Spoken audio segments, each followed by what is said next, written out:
Welcome to California Edition. I'm Brad Pomerance, and we are joined by Connie Conway from Sacramento, by the way, and she is the GOP leader of the California State Assembly. She is also engaged, and we congratulate you on your engagement. Thank you so much. It must have been a slow news day. It must have been a very slow news day. But thank you. No, we appreciate it, of course. And I want to speak with you, though, about what's really in the news, and that is water. Yes. And I know that you are working diligently to try to get a bond initiative on the ballot dealing with water. You and half the Republican and Democratic caucus, but that's another conversation. But Well, be yeah, that as it may. Hopefully we're all in for some kind of water bond. But do you believe that both Democrats and Republicans in the state legislature are all in for some type of water bond? I believe whether they philosophically or not want to be in, they have to be in because Right. California needs this. You know, where I live, agua es vida, Yes. water is life, No, I got it. and it's jobs and it's the entire economy.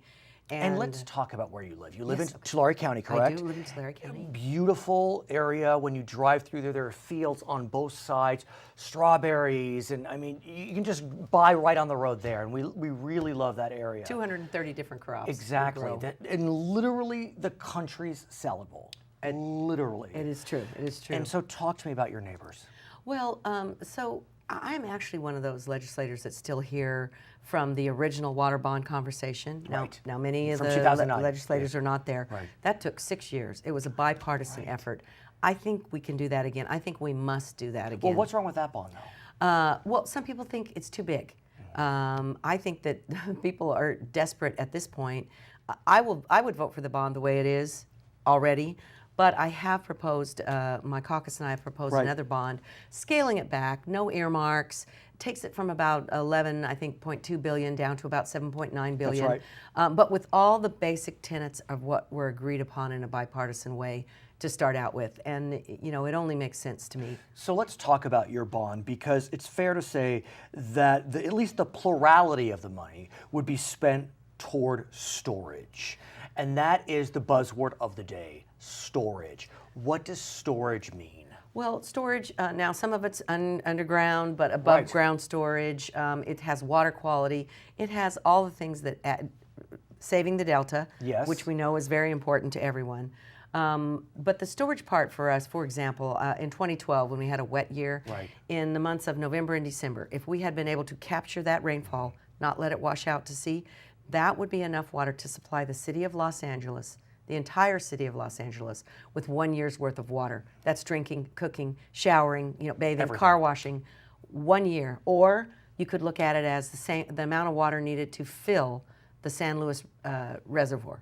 That's a huge amount of water that we've lost. So we know we need more storage. Democrats agree, Republicans agree. Right. But when you look at the competing bond proposals from Democrats and Republicans, the Democratic proposals tend to be around 1.5 billion for storage. Republican proposals, 3 billion and more.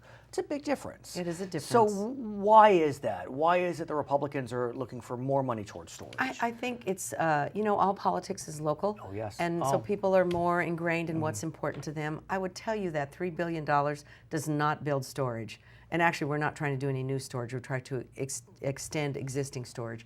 $3 billion is a down payment. Look, the local folks, the farmers, actually paid for the pumps and are still paying the bill for the federal pumps, which they won't turn on. So $3 billion is a fraction of the amount needed, but it's a sign of good faith that we can start and that we could store some water, and that benefits everyone. I mean, you're going to have unemployed farm workers, you're going to have cities without good Tulare water County. quality, all of that without our storage. Her name is Connie Conway. When we come back, we'll continue this conversation. For our viewers on HLN, we thank you so much for joining us. For our other viewers, we'll be right back. So, Leader, I want to speak with you about high-speed rail. Yes. Because that is a very significant issue. I mean, that is where there's not a lot of agreement between Democrats and Republicans. Right. I think it's fair to say that other than Lieutenant Governor Gavin Newsom, a Democrat, Who I described on Armstrong and Getty as my BFF. I was going to say, I mean, I was shocked when he came out against high-speed rail, but most Democrats are in favor of high-speed rail. Most Republicans are against. Talk to us about that philosophical difference. Well, I think that the real difference in it is what the voters were promised. So it passed, but barely, on a promise that there would be private sector money, there would be federal matching dollars, that it would be a high-speed rail. And I think the reason that the folks where I live, were unhappy, and they were successful in their lawsuit. The money has not spent as the voters believe it was intended to be spent. The train is no longer high speed. It's only going to be a small section. There's no private funding. I think many voters feel they were sold a bill of goods. There's no question that this issue has divided California. It's undeniable. But there's also no question that Governor Brown is passionate about this. I mean, he wants this more than anything. He's fighting for it tooth and nail. And so the question becomes, when you have a governor, fairly popular, well-liked, who is so passionate behind this issue, what can be done? I think the governor, though, is a realistic person, and I think he has the pulse on the beat of California. And while I understand his passion, and he wants it now, with each and every poll, with each and every day that passes, people's opinions can change. And I think that he can be more reasonable, and it just takes people talking to him and telling him. Is there a middle ground? I think there's a way to salvage the high-speed rail money, put it into some rail that isn't high speed, but what we have now is not high speed. So I was in Taiwan a couple of years ago.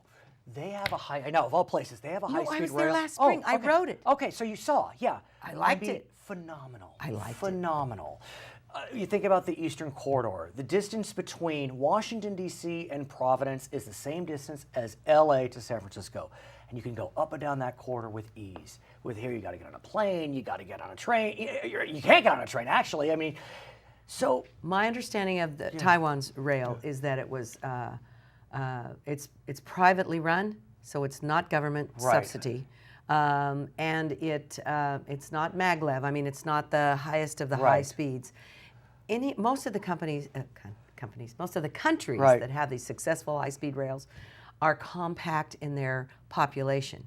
Part of the problem with us in California is we are so big because we're not 6 Californias yet. Right, yeah, not yet. Another subject. Right, yes. But we're not that, our population isn't that compacted. Right. Now, the areas that they want the train to extend to the problem is all of the middle. So you're cutting through agricultural land, you've got huge swaths of land, you've got mountains you've got to go over. What about, though, the job impact? I mean, it could be very significant if high-speed rail is built in Central California. It could be. If it happens. If it happens. It could be. I do worry about the jobs that are promised. There are plenty of unemployed people in Central California. I don't know how many of them are high-speed rail engineers. I understand. Are technically trained to take these jobs that may or may not be available. So we know that Senator Vidak, for example, who represents an area very close to yours, has proposed that an initiative be put on the ballot to essentially repeal Prop 1A. Right. Be a challenge to get on the ballot since you either need signatures or get out of the legislature. So where do opponents go from here? Well, we also have something that we'd like to see on the ballot, Yes. and that is a proposal to let the people take a revote. Right. So we don't want them to vote to make it go away.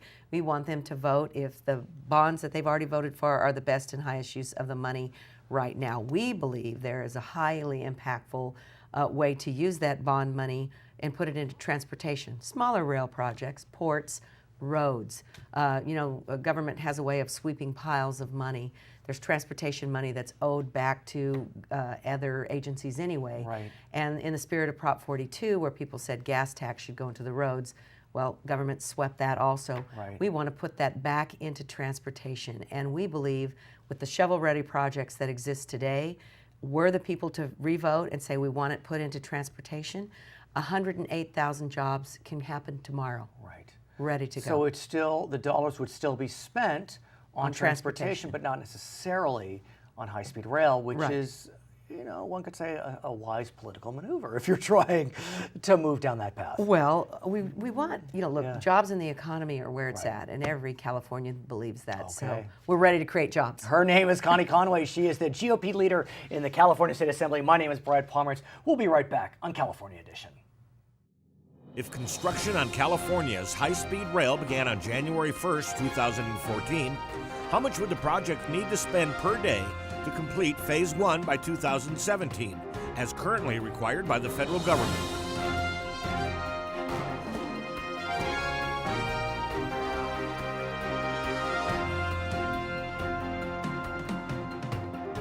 It's California Edition coming to you from the Sacramento Bureau. I'm Brad Pomerance. Thank you so much for joining us. We are joined by Anthony Cannella. He is a member of the California State Senate.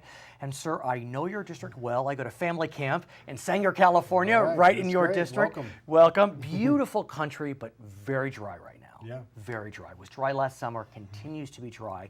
Talk to me about how it is kind of on the ground for you and your constituents. Well, it's horrible. So this is the third year of drought. Right. We've actually got, the feds are going to release zero water, and that's from the federal water project. On top of that, we've got folks that have irrigation rights. So they've built reservoirs, Don Pedro, or the various reservoirs in the valley.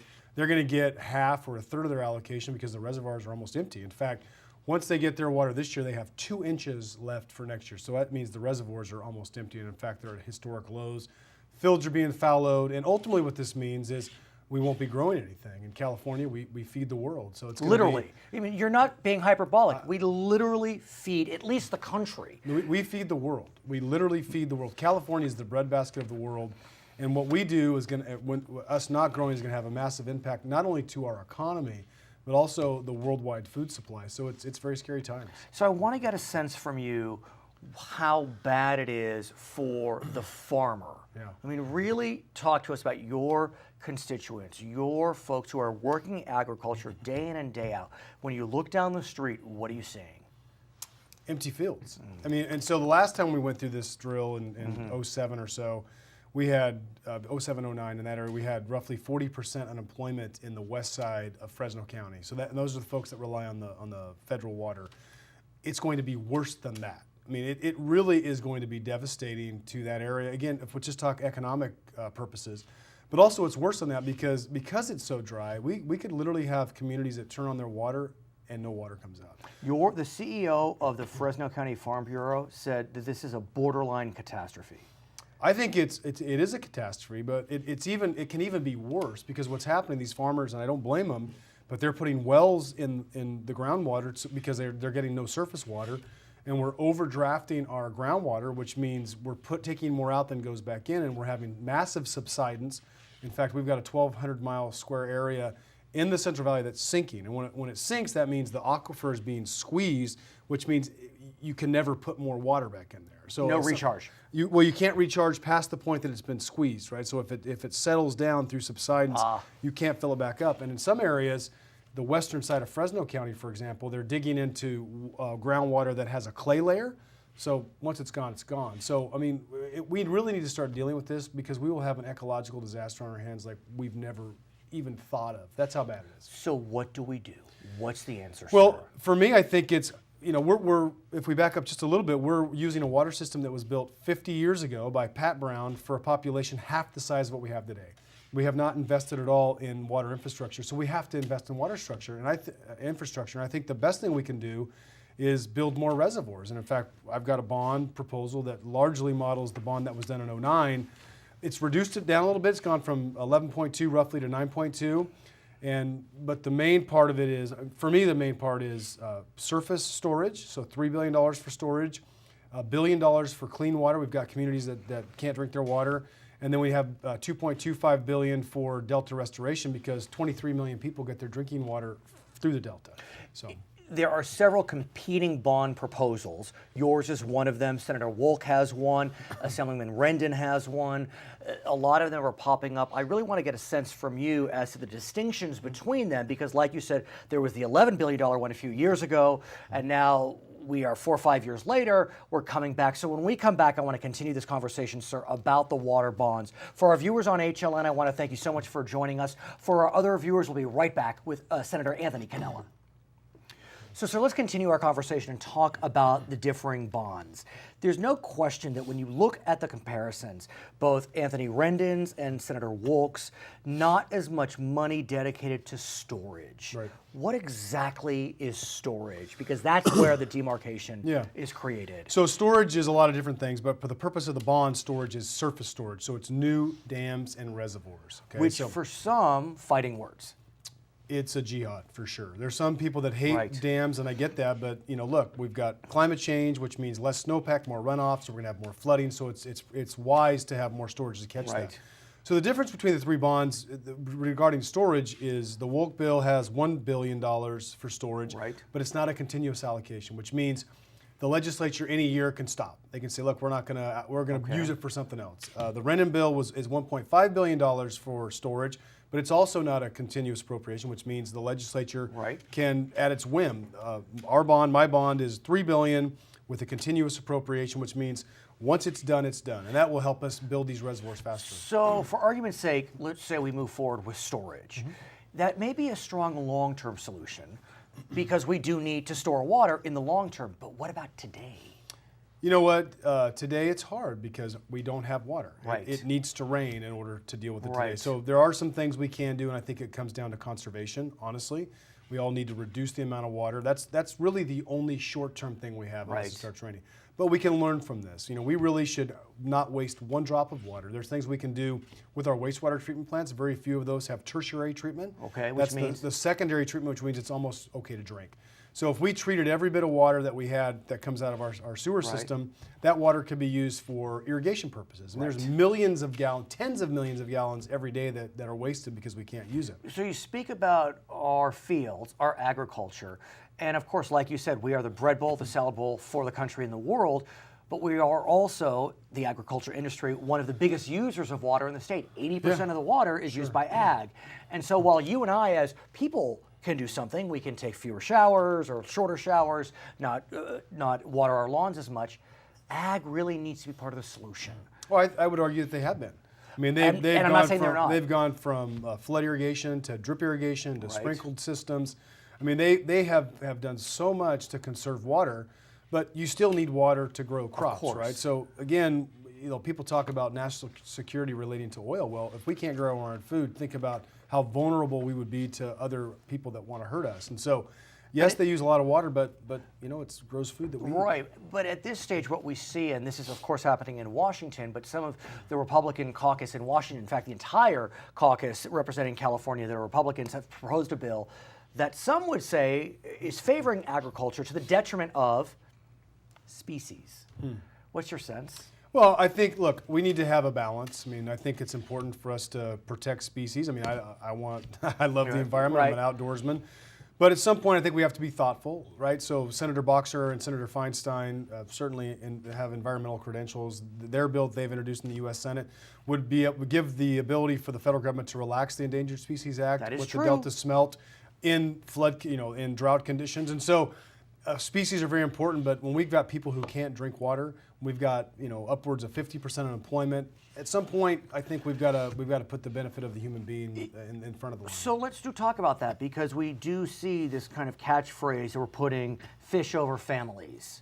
And so is that a fair statement? Are we really getting to a point where the fish, the metaphoric fish, is being so preferred over you and I, families? Well, I don't know. I mean, I think that's what people like to say. I mean, Right. right now the problem is we just don't have enough water, and so Right. we've got to be careful. We've got a delicate balance. But the bottom line is, I and the California legislature cannot affect the Endangered Species Act. That's a federal issue, and the federal government has trouble doing anything at this point. It does. So I think it's our responsibility to work around that. And I think the governor's tunnels, I think Bay Delta? I support those, because the tunnels will go around the species, and so that way we can run the pumps. There's sufficient when we have sufficient water to get the water around the delta and still keep the delta healthy and run those pumps. I think that's a solution dealing with the smelt. So where are we on that? I mean, a lot of talk, and the Bay Delta Conservation Plan completely separate from the bond. Right. Completely. Yeah. So and the users would pay for that. right, So, and is that so fair? yeah, I think that's fair. I mean, the It's users tricky. pay. I mean, I think we need to be careful. I think there Right. is some public good. We can't make it so expensive where farmers pay Right. $1,000 per acre foot. But you've got Metropolitan Water District that has a lot of customers, and when they pay an extra $1 a month, they can pay for most of that cost Right. to reroute that. So. Okay, I wish you and your constituents the best of luck. Very tough times in the Central Valley. His name is Anthony Cannella, member of the California State Senate. My name is Brad Pomerance. This is California Edition. How many farms operate in the state of California?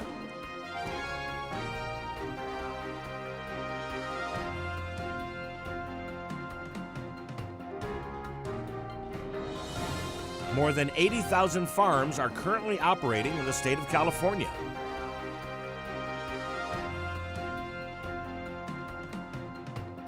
It's California Edition. My name is Brad Pomerance. We are coming to you from our Sacramento bureau. We are joined by Kristin Olsen. She is a member of the California State Assembly, representing Modesto and surrounding areas, including the Delta. That's right. Oh my.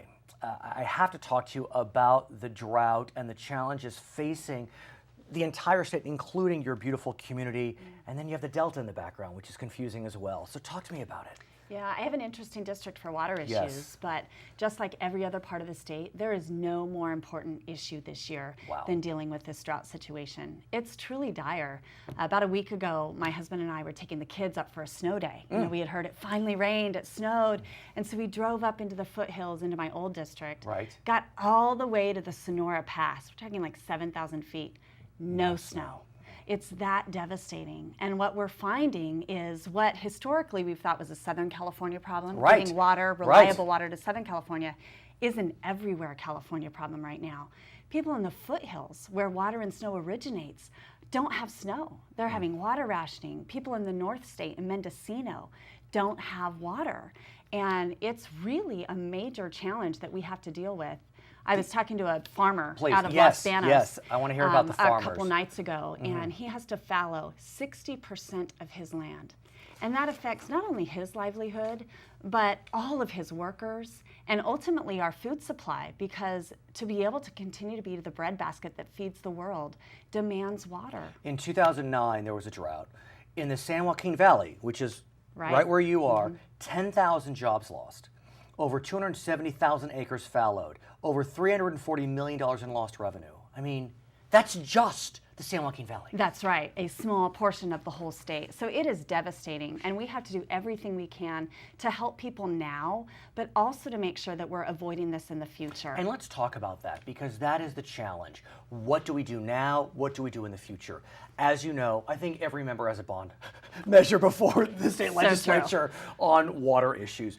Be that as it may, there does seem to be a bit of a divide between Democrats and Republicans on the question of storage. I mean, there's a lot of agreement, but on the question of storage, Republicans are looking for more bond money for storage, Democrats not as much. Where do you come down on the question of storage? I think there is no more important thing we can invest in this state than storage capacity. The fact is, had we had more storage capacity in wet years to capture and reserve that water, we wouldn't be nearly in the dire situation that we are in today. We owe that to Californians across this state to be able to capture that water. But you know as well as anyone, you say storage, it means dams. You say dams, and I start bulging. And everybody comes unglued. Right. But I think that's starting to change. I'm not seeing it so much as a Republican-Democrat issue anymore. It's largely more of a geographic issue. I know Republicans and Democrats alike, those of us who represent the San Joaquin Valley, would vote for storage capacity yesterday. Right. It's essential. But what about today? Because storage, yes, we can build more storage, but that's 5-10 years out. That's right. And so there are some things we need to do today. We have to conserve.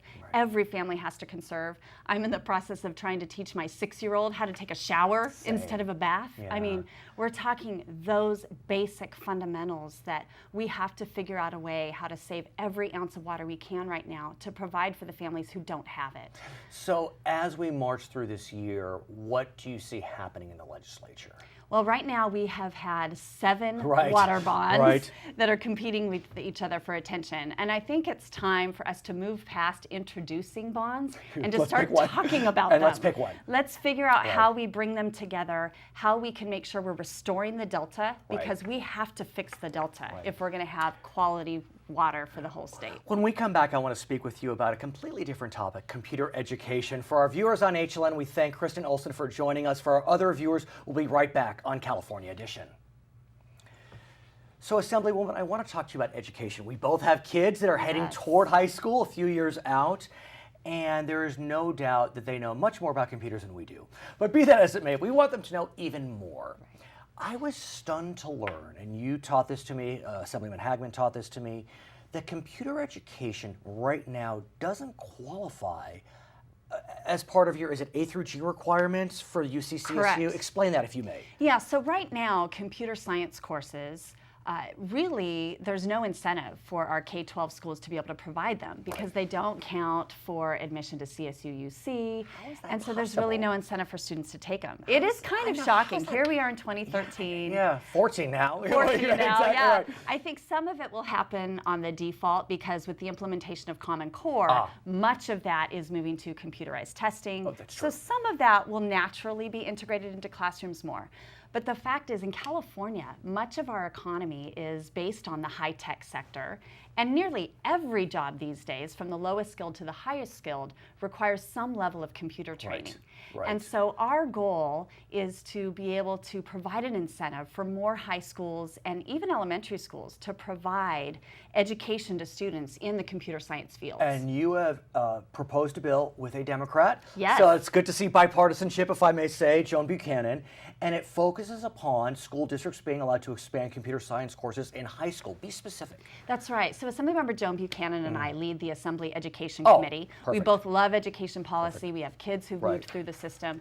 And so she and I are working on creative ways to try to encourage our schools to provide more computer science training so our kids have the opportunity to pursue real job opportunities that are available in California. And so would the bill mandate that computer education qualify for A through G? Is that what you're looking It doesn't to? mandate it. What Okay. it would do is it says school districts that require 3 years of math in Okay. order to graduate. Which are college prep. Which Yeah, are, yeah, that's a in college several prep, school right. districts throughout the state. They would be allowed to use computer science course as a substitute for one of those 3 math classes. And that computer science course would need to be one that's approved by UC CSU for admission. Through A through G. Through A through G. Okay. So we're running 2 tracks. This piece of legislation that would provide an incentive and encourage schools to offer these Right. courses. And then we're also working with the UC system Right. to move it up the scale and make it eligible for a C-level course requirement. And where are we? Because obviously I think the latter is critical for this bill to succeed, even if Absolutely. passed. It's Even going to if be passed. essential. Right. We're making great headway. We have met with the administration of UC, with the academic faculty of UC, and they're committed to getting this done. In other states where this has Right. already been done, 50% more students take computer science courses in high school and ultimately can end up majoring in those departments. Which is huge. Our economy needs those Well, I think students. about your district. I mean, you're not far from Silicon Valley, if not at some level part of it. That's you know? right. I mean, you're right there, and these jobs are all key. They're there. And Right. right now we're graduating a fraction of the number of students out of our public universities that Silicon Valley needs and other parts of our state needs to fill their jobs. So they're having to go elsewhere, to other states, to other seas. Right. To countries. Right, So yes. we need to start growing our own and making sure that our kids, our California kids, are prepared for this job Right. market. And this is a way that we can do that. Speaking of UCs and CSUs, if I may just shift slightly, we look at the budget that's been proposed by Governor Brown, and there is no doubt that he has a soft spot for K-12, which we understand. But it's so soft that some could argue maybe CSU, UC, and community colleges are getting short shrift.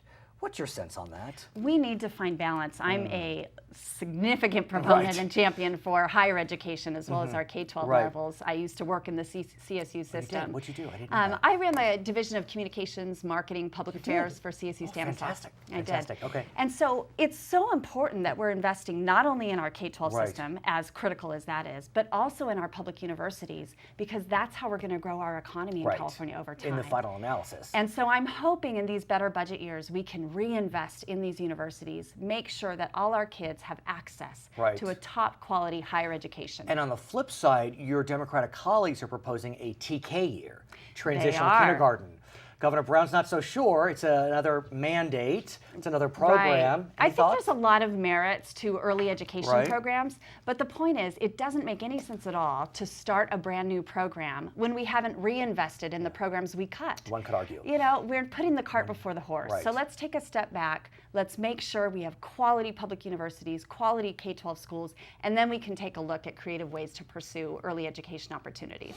Her name is Kristin Olsen. She is a member of the California State Assembly representing significant portions of the San Joaquin Valley. My name is Brad Pomerance. We are coming to you from Sacramento, and you are watching California Edition.